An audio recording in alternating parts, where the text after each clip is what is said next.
지금부터 수업을 시작하도록 하겠습니다. 전 시간에는 문제는 한 문제밖에는 설명을 못 드렸습니다. 근데 이제 여러분들이 이제 기본반하고 같이 응용을 하시다 보니까 기본반에서 잘 이해되지 않았던 그런 부분들을 좀 보충을 해드렸습니다. 그래서 이제 연구반이 사실은 다른 학원에서는 그렇게 설명 안 드립니다. 그냥 문제만 보고 문제답만 나가거든요. 근데 제가 지금 여기 연구반은 여러분들 기본반의 이해를 돋우면서 선행학습의 개념으로 진행을 하다 보니까 선행학습이라는 건 배우지도 않은 걸 배우는 겁니다. 그러다 보니까 여러분들 힘들어 하시고 그래서 그런 부분을 좀 더 이해되게 하기 위해서 좀 자세하게 설명드리다 보니까 진도가 좀 늦게 나가는 부분도 있습니다. 근데 어느 정도 이게 궤도가 들어가게 되면요. 그때부터는 빨리 나갑니다. 근데 그 시기가 멀지 않았습니다, 이제. 지금 여러분들 지금 3월달이니까 지금 수업 참가하신 지 이번이 세 번째거든요?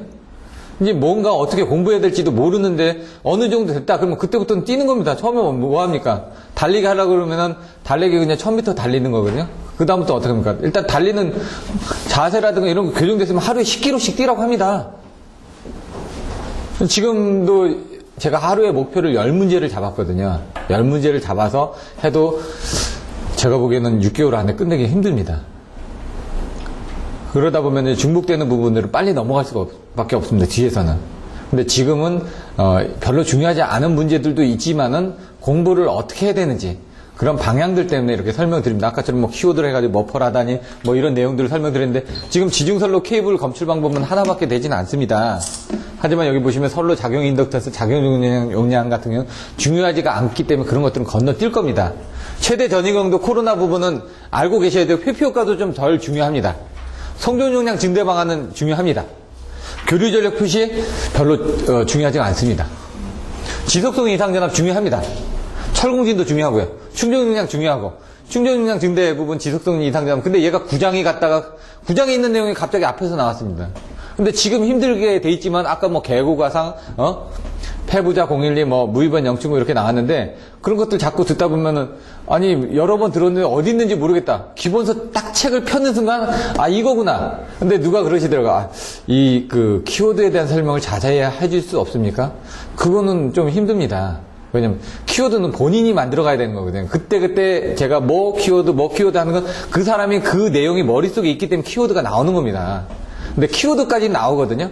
근데 키워드 다음이 안 나옵니다. 아까 좀 폐부자인데 폐가 뭐였지? 이렇게 나온다 그러죠. 근데 이제 그거는 당연한 겁니다. 왜? 일단 폐부자 012가 나왔으면 그 다음에는 폐가 뭔지 생각하게 되고 그러면 아 폐는 페란티 현상 있지? 그럼 페란티 현상은 뭐지? 이렇게 해가지고 이제 꼬리에 꼬리를 물다 보면 그 다음부터는 쭉쭉 흘러나온다는 얘기죠. 처음에 키워드를 만들어내는 게 힘들 뿐이고요. 키워드가 나오면 키워드가 안 되는 것들은 여러분들 계속 찾아보게 될 거고요. 그 다음까지만 되면 그 다음부터는 풀어 나옵니다. 왜냐면 기본서를 들으면서 각각의 내용의 정의가 뭔지는 여러분들이 알고 있으니까. 그러면서 이제 답안지를 써 나가면서 어떤 키워드를 가지고 채워 나가면서 배치를 조금씩 늘려나가는 겁니다.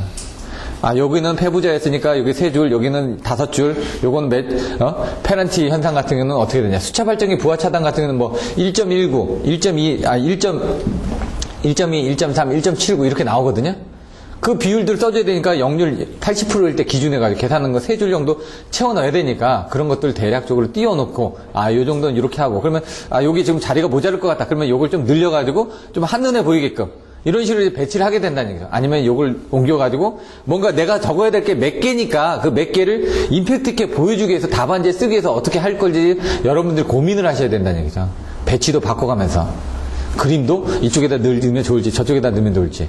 근데 그걸 많이 쓰다 보면은 정형화돼서 나오기 때문에 그냥 바로바로 나오는데 처음 쓰는 경우는 글자 한 줄을 쓰면서 아 고조파다. 고조파의 정의 쓰면서 이 밑에 그림 몇 줄 쳐놓고 그 다음에 뭐 넣고 이렇게 딱딱 나오는데 그게 아니면은 고조파 키워드는 적어놨는데 그 각각별로 어떻게 적어야 될지를 잘 모른다는 얘기죠. 그런 개념에서 지금 선로의 작용 인덕턴스도 자리 배치만 제가 설명드리는 겁니다. 자세하게 설명 못 드립니다. 자 그러면 가서 보시면요. 선로의 작용 인덕턴스를 구하라. 그럼 R하고 L을 같이 보시라고요. 먼저 개념으로 보시면요. 여기 딱 나와 있습니다. 임의의 폐곡선 C에 대해서 폐곡선 C에 대한 자개 H에 대한 선적분은 그 폐곡선을 관통하는 전류 I의 합과 같다. 아, 내용이 어렵죠 이게 전기작용이. 근데 처음에 저는 이제 인덕턴스라는 게 뭐냐. 인덕턴스는 뭔 힘이 미치는 영향이다 라고 그냥 이해를 했습니다. 전류가 흐르면은 전류 주위에 자개장이 생길 거 아닙니까? 자개장에서 얘가 미치는 영향이 인덕턴스다. 그럼 여기 안에 지금 이 원이 있지 않습니까? 전류가 흐르면서 자개장이 이 원까지만 지금 미치는 겁니다. 그럼 거기까지 힘이 가니까 그 힘이 가는 전체 량을 인덕턴스라고 생각한다. 그럼 여기서는 그 인덕턴스라는 걸 계산하면서 뭐 어떻게 계산한다고요? 외부에 걸리는 인덕턴스 여기. 그 다음에 내부 요 미소 구간에 걸리는 인덕턴스를 합해가지고 전체 인덕턴스라고 얘기를 했다 이거죠. 가장 가까운 지점하고 가장 먼 지점의 합계를 가지고 왜 그렇게 했는지 모르겠습니다. 그냥 여러분이 그냥 그렇게 생각을 하시라는 얘기죠. 그래서 이거는 뭐 계산하기 위해서 그래서 외부 인덕턴스를 계산하니까 먼저 H 자개 여기 있죠. 폐곡선에 대한 자개라는 건 자개가 있고 전개가 있죠. 자석이 미치는 영향의 선적분은 자개가 미친 영향을 다 계산하다 보니까 뭡니까? 그 폐곡선을 관통하는 전류하고 같다고 그랬죠. 그럼 여기서도 나온 거죠. 전류하고 같다고요. 근데 뭐라고요? 이 H를 뭐라고? 선적분이니까 이 라인 L 구간 선 동안에 다 미친다면서요. 그거를 다 적분해보니까 이 면적을 이렇게 다 적분해가지고 여기서 자기가 이쪽으로도 가고 이쪽으로 가도 이쪽으로 가고 이쪽으로 가는데 그걸 다 더한 게 뭐라고요? 이 전류의 힘하고 똑같다. 이런 얘기죠. 전류에서 생긴 자개가 같다라고 했으니까. 그렇게 놓으니까 이 H가 어떻게 됩니까? 이 L을 적분하니까 이 L은 뭐죠? 2파이R 아닙니까? 원의 방정식이니까. 그 2파이R이 나온 겁니다. H 2파이R 하니까 그 외부 자개는 H는 2파이R에 I 해가지고 암페어 턴 메타 이렇게 나왔다는 얘기죠. 그 다음에 이제 자석이 나오는 거죠. 자석 B는 자석 밀도. 이건 자개고 자석 밀도 얼마나 많이 있냐.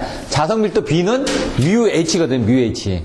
자개가 어떻게 유전율에 의해서 얼마나 전달이 되느냐 해서 자석 밀도가 얼마만큼 채워져 있냐 이거죠.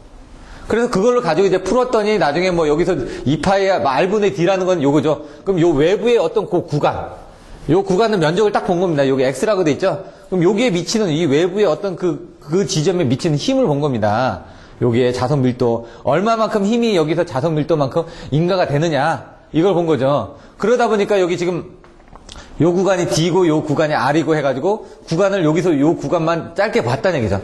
짧게 보고 계산하니까 나중에 2파이분의 뭐 이렇게 나왔다는 얘기입니다. 그래서 이걸 다 계산하면은 나중에 나오는 값이 어떻게 된다? 여러분들이 알고 계시는 0.4605 로그 11m라는 R분의 D라는 힘이 여기가 인가가 되더라 이거죠. 근데 이거 외부 부분이고, 근데 전체 인덕턴스는 나중에 그 사장에서도 보시면 자기 인덕턴스, 상호 인덕턴스 이 두 개를 합해서 작용 인덕턴스라고 하거든요. 지금 저희가 알아보는 게 뭐라고요? 인덕턴스라고 해요. 인덕턴스는 얘 하나에서 생기는 모든 힘 아닙니까 지금? 그러니까 결국은 작용 인덕턴스를 물어보는 거하고 똑같은 겁니다. 그러면 상호라는 부분이 외부에서 영향을 받는 부분이 자기라는 부분이 자기죠. 그러니까 이 자기 부분이 내부 인덕턴스 부분이 자체에 대한 어떤 그 부분이라고 생각하고 얘는 어떻게 합니까? 밖에 있으니까 외부에서도 영향을 받는 부분 아니니까 그런 식으로 그냥 이해를 하셔도 됩니다. 이해 측면에서는. 왜냐면 이게 자기학이라는 게 머릿속에 잘 안 들어오기 때문에 개념만 잡으면 얘는 외부에서 뭔가 영향을 받을 수 있는 지점, 어떤 특정 위치까지니까. 그러니까 제가 힘이 미치는 영향이 여기까지인데 여기 구간에서 어떤 그 부분이 있었고 요거 자체에 대한 부분이 있을 거 아닙니까? 그 자체에 대한 부분을 딱 보니까 미소 구간을 보는 겁니다. 이게 자체 구간도 딱 보시면 그림의 조건에서 전류는 단면적에 비례한다. 이 내부 구간을 보는데 아주 미소한 구간으로 봐가지고 아까도 보시면 요 한 면적 여기만 본 겁니다. 요 단면만. 근데 바깥에 어떤 단면을 본 거고, 요 내부의 단면을 보는데, 그 내부의 단면을 X하고, 그 다음에 여기 미소 구간, DX 구간만큼 한 거죠. 그래서 어느 지점 떨어진 부분에서 자기 색이라는 얘기죠. 그건 도체 내부 쪽. 도체가 있고, 도체 외부가 있을 거 아닙니까? 그래서 도체 내부 쪽에 대한 부분만 본다는 얘기죠. 도체 자체만. 그래서 똑같은 식으로 하는데, 여기서 이제 거리가 미소 구간이 된 거죠. 그 다음에 딱 계산을 해보면은 연동선일 땐 0.05라는 게 나온다는 얘기죠. 그럼 이제 여기서 이제 여러분들이 아셔야 될 게 이건 단도체입니다. 복도체일 때는 어떻게 될까요? n분으로 나오죠. 그 복도체에서는 이게 줄어든다는 얘기입니다. 이게 줄어든다는 거는 복도체를 하게 되면 임피던스가 줄어든다는 얘기죠. 지금 인덕턴스가 줄어든다는 건 아까 복도체를 쓰게 되면 주변에 미친 영향이 줄어든다는 얘기입니다. 줄어드니까 어떻게 됩니까? 줄어드는 대신에 저항이 줄어드는 거죠. 그러니까 얘는 저항이 줄어드니까 어떻게 송전 용량이 더 커지죠. 송전 용량이 더 커진다면 복도체를 하게 되면 뭐라고요? 이 등가 성간거리가 여길 주변으로 이렇게 계산하고 여길 주변으로 이렇게 계산하니까 복도체에서는 등가 성간거리가 이렇게 더 커질 거 아닙니까? 커지니까 뭡니까? 이격거리가 커지니까 얘 내전압이 걸리는 것도 어떻게 보면 전압이 분배되는 것처럼 생각하셔도 됩니다. 이 큰 구간을 요 전압 하나 가지고 인가를 한다고 그러면 어떻게 됩니까? 얘가 더 파열이 더 안 나겠죠. 코로나 같은 게 더 안 일어나겠죠. 그래서 복두치를 그렇게 쓴다라고 생각하시면 되죠. 개념적으로만. 요거에 대한 부분들은 뭐 어떻게 되냐? 좀 설명하기가 힘듭니다. 전자기학이니까. 제가 설명드려도 이해가 안 될 뿐더러, 그래서 여러분들한테 개념적으로 이해를 하시라고 한 거고, 작용인덕턴스는 그래서 뭡니까? LI, 내부, LE, 외부. 여기서 0.05가 내부고 0.460가 외부라는 거는 확실히 알고 계셔야 된다는 얘기죠. 그걸 모르면 안 되니까.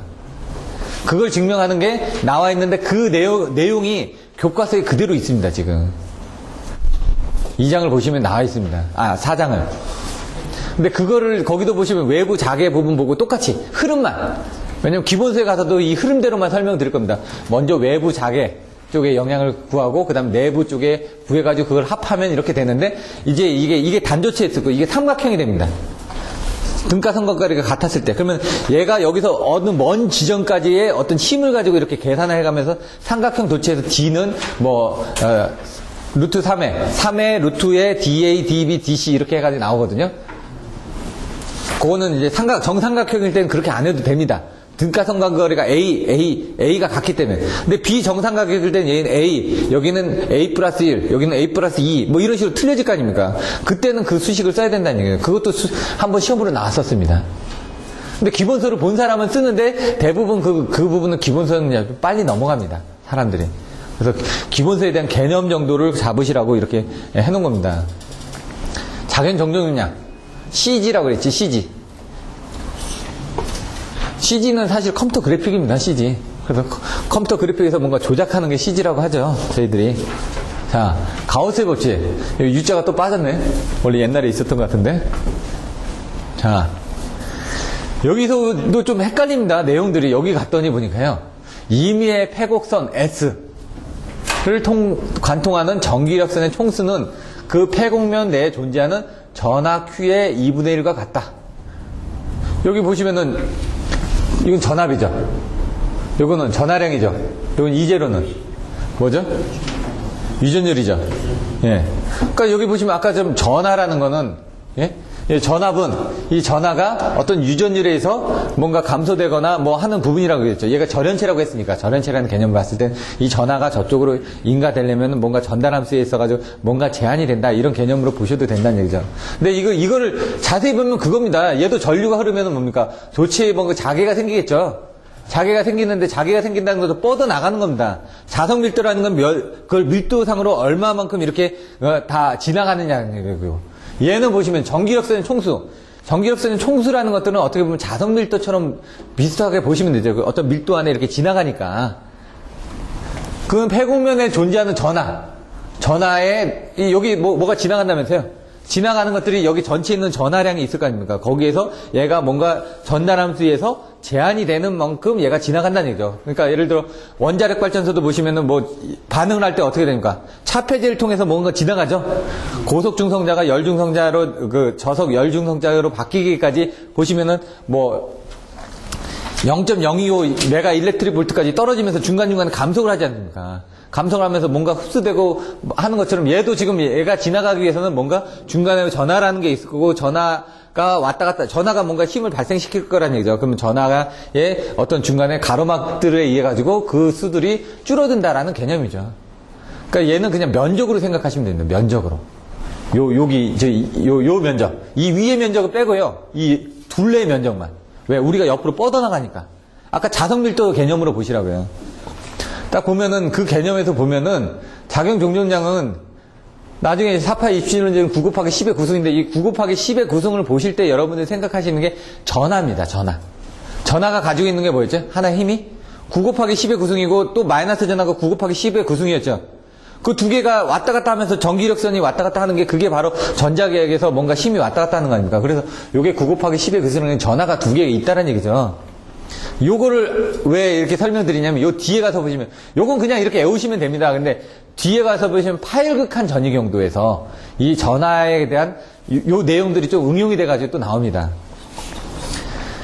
0.02413 로그 10을 밑으로 한 R분의 D. 이렇게 일단 외워주시죠. 나머지 부분들은 사당 기본소 할 때 제가 다시 한번 자세히 설명드릴 테니까. 근데 여기 지금 최대 전이 경도가 나오죠. Gmax. 물리적 의미가 뭐냐 이거죠. 코로나 방지 대책. 물리적 의미에 대해서는 여러분들 이해하실 겁니다. 그 범위를 넘어가게 되면 파열이 되기 시작한다. 이 얘기입니다. 근데 여기서는 그 최대 전이 경도라는 어떤 지점에 전이 경도가 나와야 될 텐데, 그럼 전이 경도가 다 지점마다 틀릴 거 아닙니까? 여기서 전이 경도, 여기서 전이 경도, 여기서 전이 경도 틀려질 거 아닙니까? 그럼 어떤 한 지점의 전이 경도를 계산하는 거를 아까 플러스 Q라는 부분하고 마이너스 Q에서 서로 영향을 받을 겁니다. 요쪽 X라는 지점을. 그거를 가지고 이제 설명을 하는 겁니다. 근데 유전율에 대한 개념이 나올 때는 보시면 케이블을 절연체를 두 개를 하게 되면 전이 경도가 이렇게 나가야 되는데 케이블이 절연물이 틀리다 보니까 얘가 올라갔다가 다시 올라갔다 이런 식으로 전이 경도가 틀려진다는 얘기죠. 그걸 가지고 계산하는 문제도 있었습니다. 여기 보시면 동심 원통 전극이라는 게 이따가 나옵니다. 근데 지금은 여기서 코로나 발생, 코로나가 뭐냐 이거죠. 공기는 절연 내력가 한도가 있다 이거죠. 그래서 공기 중에 그러니까 전선 주변에 이런 부분이 공기 중에 절연이 파괴되어 엷은 빛이나 소리를 내면서 방전하는 현상을 코로나라고 하는 거죠. 코로나가 일어나기 위한 부분에서는 어떤 이런 파열극한 전이 경도라는 게 먼저 정의가 되어야 된다는 얘기야. 코로나라는 건 방전이 일어나는 거죠. 방전이 일어나면 파열이 돼야죠. 인대 파열됐다고 하죠.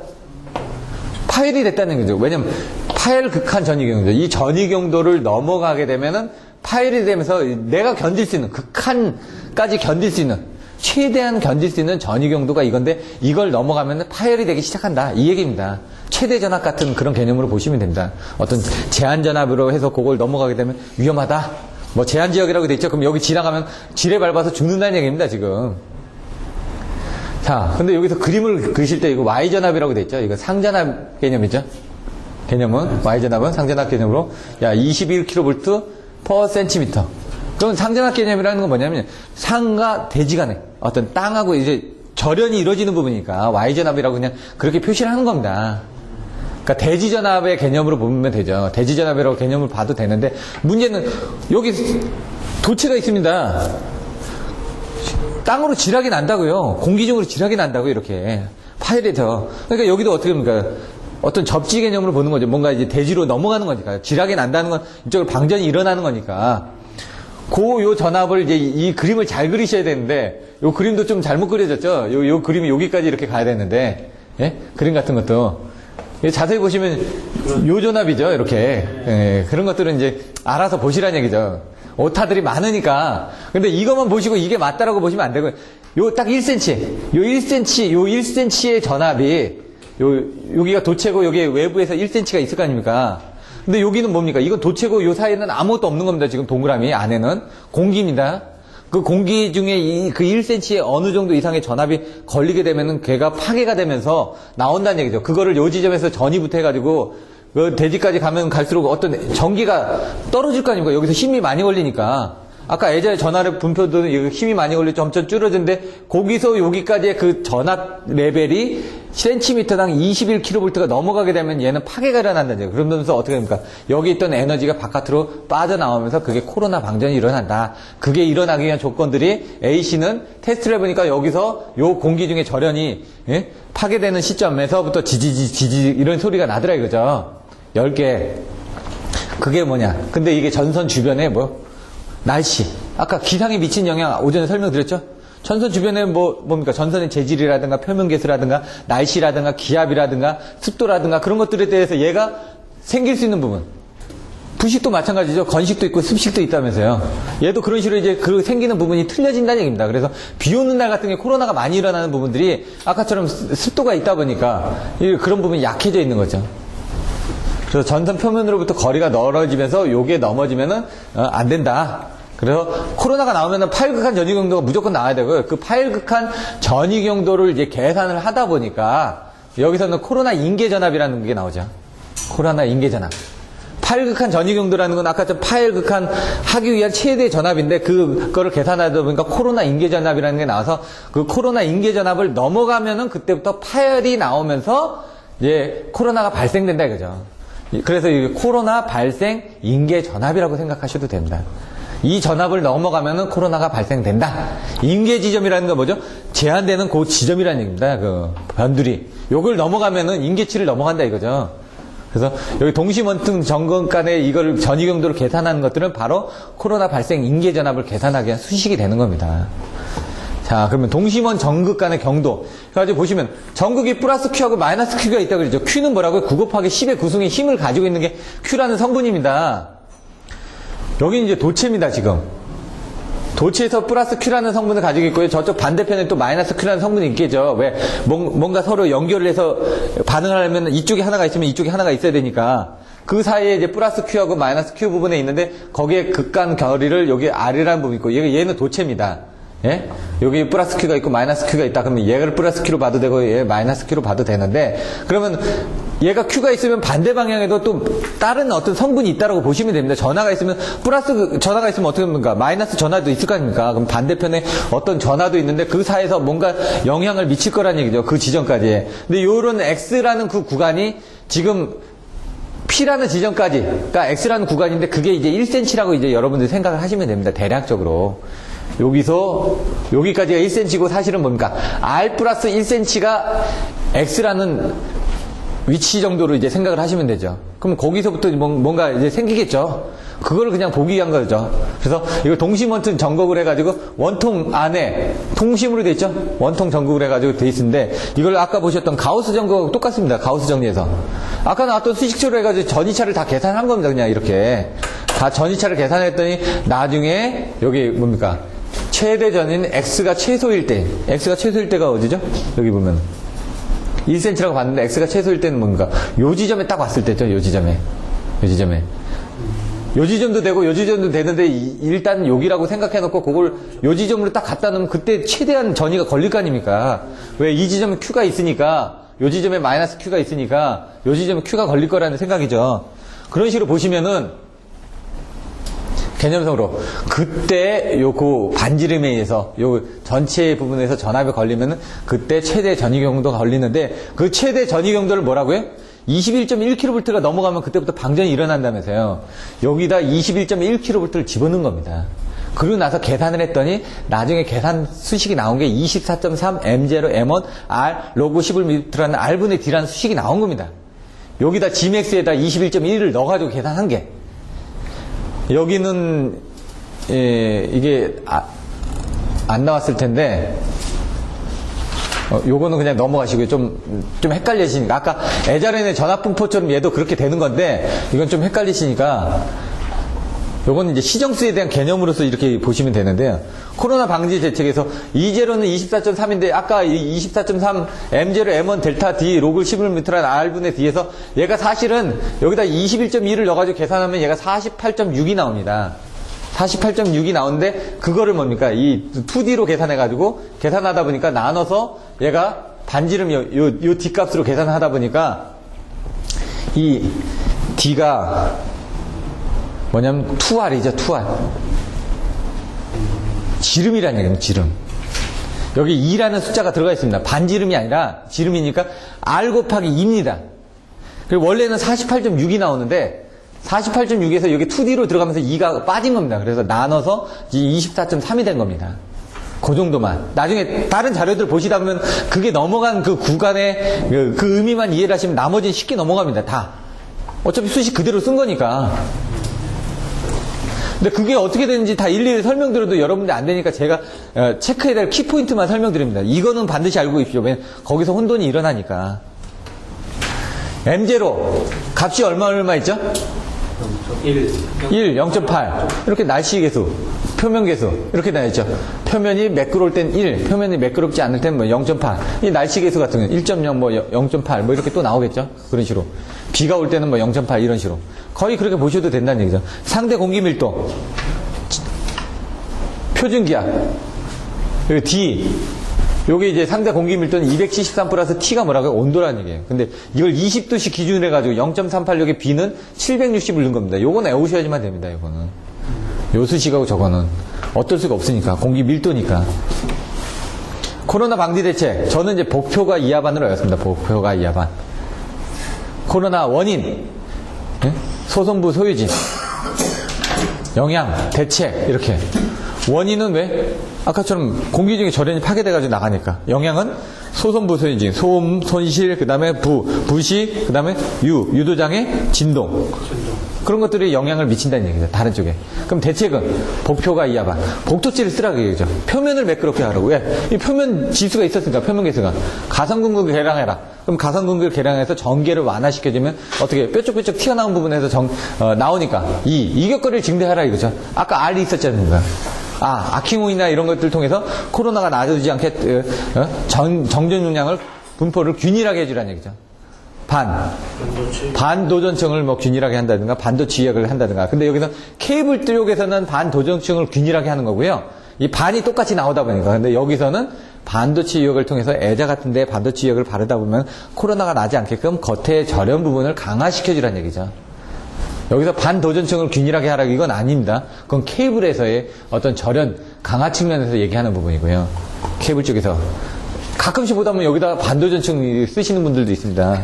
네, 정확하게 이제 기억이 안 나니까 헷갈리거든요. 왜냐면 키워드를 만들다 보면 똑같은 게 있습니다. 제가 옛날에 그랬거든요. 그래서 얘기를 하는 겁니다.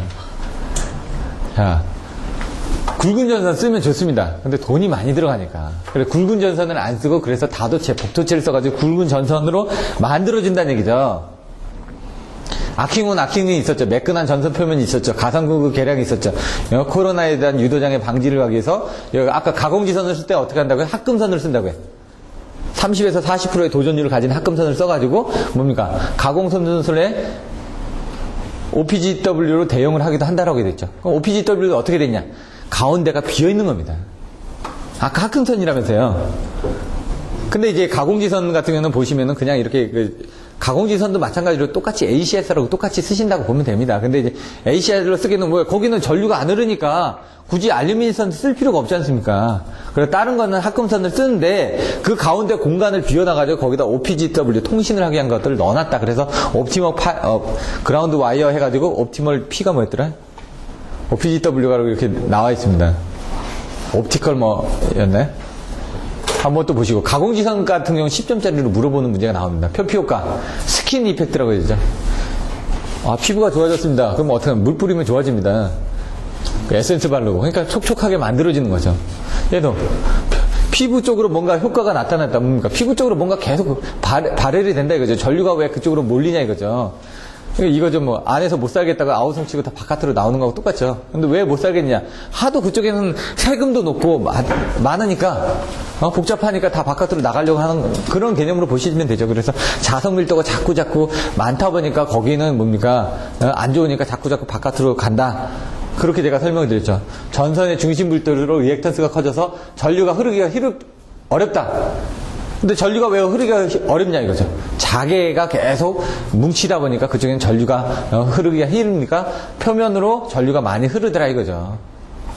배치에 따라서 틀려진데 이게 또 R상, S상 이거 배치를 잘 해주셔야 된다고 그랬고요. 근접효과 같은 상들이 이렇게 묶이게 되면 전류가 이렇게 흐르고 전류가 이렇게 흐르면 어떻게 합니까? 이게 부딪히죠?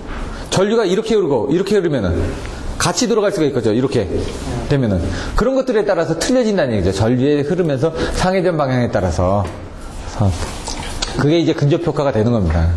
그림이 나와 있는데 여기서는 표피 효과, 전선의 교류가 흐를 경우 뭐 균일하지 않고 중심부에 가까울수록 한다. 아까 면적 세규자석수 이렇게 설명드렸죠 오전에. 그걸 그림으로 이렇게 그리시라는 얘기입니다. 이렇게 면적은 A가 크고 B가 크고 C가 큰데 세규자석수는 이렇게 틀려진다.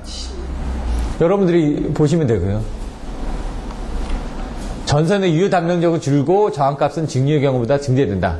요건 조금 헷갈리는데요. 여기 표피 투각에서라는 게 있습니다. 표피 두께 깊이. 요거는 2장에 앞에 있었는데 제가 설명을 빼먹었었습니다. 요게 MR이라는 게 단위가 아닙니다. 여기서 주의하실 게. 파이에 MR이 있는데요. 요게 단위가 아니거든요. 여러분들 이렇게 보실 때 헷갈리는 게 이게 단위라고 생각하셔가지고 헷갈립니다. 책에. M, R 같은. 예. MR이 별도로 다 있는 겁니다. 여기 R이 도체 반지름이고 M이 여기 뭐라고 나와 있던데? 표피 두께 깊이인가에는? 그래서 요 세 개가 다 곱해진 겁니다, 지금. 자석 파이다. 근데 이렇게 놓으면 사람들이 뭐냐면 그게 단위라고 생각하시거든요. 근데 단위는 아닙니다. 그러니까 AC하고 DC를 했을 때 DC는 어떻게 됩니까? 교본이 없죠. 교본이 없으니까 얘는 더 많이 쓸 수가 있는 겁니다. 근데 AC는 뭐 어떻게 합니까? 뭔가 교본이 있으니까 또 적게 쓰겠죠. 거기에 대한 부분은 전선의 유효 단명적이 줄겠죠. 그래서 DC를 썼을 때보다 AC를 썼을 때는 얘가 보내줄 수 있는 양이 줄어든다는 얘기입니다. 그래서 유효 단명적이 줄고 저항값은 커진다 이거죠. 직류보다. 그럼 이 수치라는 값은 어떻게 됩니까? 뭔가 작아지겠죠. 요게 큰 거고 저항은 반대네. 요 저항은 작고 요게 저항이 커지니까 얘는 이제 숫자가 1보다는 커지겠죠. 그 비율로. 뮤라는 개수가 있고요. 투자율. 여기서 M이 투가 깊이를 얘기할 겁니다, 아마. 여기 M이 이렇게 나왔죠, 요게. 요 M이 이쪽으로 들어간 겁니다. R이 도체 반지름이고요. 그러면은 얘에 대한 비율은 뭡니까? 반지름하고, 그 다음에 여기서 있는 이런 자석의 흐름하고 이런 것들에 의해서 어떤 그만큼 더 증폭이 되더라. 그러니까 교류를 썼을 때는 그만큼 더 저항이 늘어나더라. 이런 개념입니다. AC일 때는 DC일 때보다 표피효과만큼 커진다. 그러니까 늘어나는 부분을 지금 표시를 하기 위해서 이렇게 넣어놨습니다. 이 장이 앞에 있는데 별로 중요하지 않아가지고 제가 설명 안 하고 그냥 넘어갔습니다. 아까. 표피효과에 영향을 주는 요소, 주파수가 클수록, 아까 그 수식입니다. 그 수식에 주파수가 있고, 반면적이 클수록, 도전율이 클수록, 투자율이 클수록 뭐라고요? 요 안에 들어가는 거예요. 주파수가 클수록, 도전율이 클수록, 투자율이 클수록, 여기 다 들어가면 이건 더 늘어나죠. 그 수식을 얘기한 겁니다, 그냥. 표피효과에 영향을 주는 요소도 있고 온도에는 반비례한다. 당연하겠죠. 온도가 낮으면 어떻게 합니까? 냉각 효과가 더 좋으니까 온도가 높을수록은 더 저항 성분이 틀려지겠죠. 근데 여기서 보시면 대칭은 곡도체입니다. 지중선은 분할도체. 아까 보시면 그 지중선은 분할도체, 4도체, 3도체로 이렇게 분할돼서 들어가 있었죠. 거기서도 그런 것들을 줄이기 위해서. 곡도체는 당연한 거고요. 성전용량 증대 방안.